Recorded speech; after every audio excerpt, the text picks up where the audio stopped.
As they lowered my grandfather's coffin, a voice leaned close and whispered, "You weren't adopted, you were kidnapped." Her breath smelled faintly of roses and cigarettes. Before I could react, she slipped a folded envelope into my palm and disappeared between black umbrellas and empty condolences. Inside were old, yellowed newspaper clippings, child missing from private estate. Family offers millions in reward. The photo was of me. My hands trembled as the rain soaked through the paper, blurring my face until I could barely recognize myself. For 30 years, I believed I was unwanted, a charity case who should be grateful for food, shelter, and orders barked like commands. But in that moment, everything I thought I knew cracked open. Growing up, I was never called daughter or sister, just a family maid. I ironed my mother's silk dresses, polished my father's shoes, watched their real children open presents while I smiled politely from the corner. Every kindness I offered was met with cold silence or cruelty. "Don't forget where you came from," my mother would sneer. "You're lucky we took you in." Lucky. I used to whisper that word at night like a curse. The woman's note led me to a name, Marion Cross. My real mother. A billionaire philanthropist whose daughter vanished in 1995. The article said she never stopped searching. The reward now stood at $91 million. It wasn't the money that burned me. It was the 30 years stolen from me. I started digging in secret. I took my father's old phone from his drawer, synced his cloud to my laptop, and waited. Within hours, I found everything. Old emails between him and a man named Dr. Holloway, my real birth certificate, fake adoption files, bank transfers, hush payments. They hadn't saved me. They bought me. I didn't scream. I didn't confront them. That's what they would have expected. Chaos, emotion, a breakdown. Instead, I planned. For 2 months, I played my role perfectly. Quiet, obedient, invisible. But behind that facade, I built something meticulous. I hired a private investigator under a false name, sent him the clippings, the forged documents, and told him to trace every signature. He found it, the final proof. A falsified death certificate filed the same week I was adopted.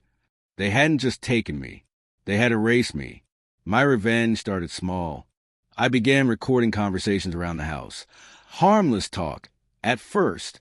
My father bragging about shady deals, my mother gossiping about her charitable donations, all soaked in arrogance and deceit.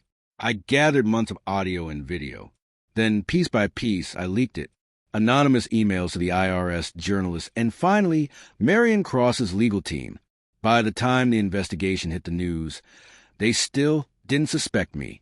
The night everything imploded, we were sitting at dinner. The TV played softly in the background. Breaking. Major financial fraud linked to the Reynolds family. My father froze mid-bite. My mother went pale. Then another headline followed. Kidnapped heiress possibly found alive. My photo appeared. The same eyes. The same small birthmark on my collarbone. I set down my fork, calm and deliberate. "Do you remember the woman who paid you 30 years ago?" I asked. Silence. My father's jaw clenched. My mother's hands shook. "I met her daughter," I said softly. "She looks a lot like me." My mother's voice cracked like glass. "You don't understand what we did for you." I stood. "No, you don't understand what you took from me." Then I pressed play on my phone. Recordings filled the room.